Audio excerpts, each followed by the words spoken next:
সরকার পতনের পর সোমবারের নজিরবিহীন ভাঙচুর অগ্নিসংযোগের ঘটনায় কার্যত বন্ধ বন্দরনগরীর সেবা সংস্থাগুলোর কার্যক্রম। সিটি কর্পোরেশনের মেয়র আর উন্নয়ন কর্তৃপক্ষের চেয়ারম্যান অফিসে আসছেন না।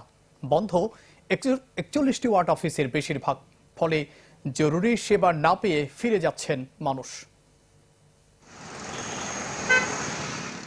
দুর্বৃত্তদের দেয়া আগুন আর ভাঙচুরের চিহ্ন এখনো স্পষ্ট চট্টগ্রাম নগরীর ৪ নম্বর চান্দগাঁও ওয়ার্ড অফিসে। সিটি কর্পোরেশনের এই ওয়ার্ড কার্যালয় এখন যেন পরিত্যক্ত এক ভবন। বিজলি কেবলস যে কোনো স্থাপনার বৈদ্যুতিক সংযোগকে রাখে নিরাপদ। বিজলি কেবলস, নিরাপদ আজীবন।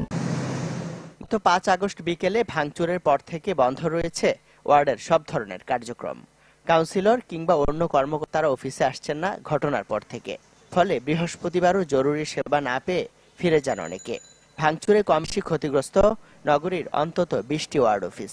ওই গায়ে জড়ছে তো দেখাতে আসছে, এখন তো ওইটা বলতেছে যে ওরা এখন আসতেছে না। এরকম ভিজিটের ডাক্তার এখানে আমরা দেখাই, ভালো চিকিৎসা পাই, এই জন্য আমরা এখানে আসছি।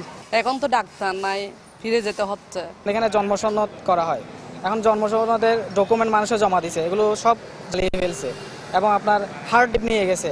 তারপর আপনার ছোট ছোট বাচ্চারা, ওদেরকে টিকা দিতে হয় এখানে, এই কার্যক্রমও বন্ধ আছে। এখন এটার কারণে তো আপনার সাধারণ মানুষ অনেক ভোগান্তিতে পড়তেছে। কর্পোরেশনের অফিসেও এক ধরনের স্থবিরতা। মেয়র রেজাউল করিম চৌধুরী অফিসে আসছেন না ৫ আগস্টের পর থেকে। সীমিত পরিসরে শুরু হয়েছে পরিচ্ছন্নতা কার্যক্রম। কয়েকদিনের জমে যাওয়া ময়লা পরিষ্কারে মাঠে থেকে কাজ করছেন কর্মকর্তারা। তবে আগুনে বিভিন্ন সরঞ্জাম পড়ে যাওয়ার কারণে বেগ পেতে হচ্ছে পরিচ্ছন্নতা কার্যক্রমে।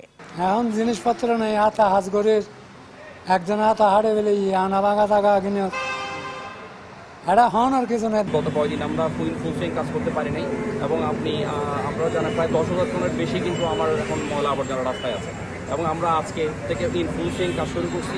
এবং আমাদের মূল চ্যালেঞ্জ সেটা হচ্ছে আমাদের সবগুলো ওয়ার্ড অফিসেই কোনো না কোনোভাবে ক্ষতিগ্রস্ত হয়েছে এবং আপনারা জানেন আমাদের সবগুলো ওয়ার্ড অফিসেই আমাদের ইকুইপমেন্টগুলো থাকে, পরিষ্কার পরিচ্ছন্নতার ইকুইপমেন্টগুলো ওখানে থাকে এবং এগুলা প্রায় অর্ধেকের বেশি ক্ষতিগ্রস্ত হয়েছে।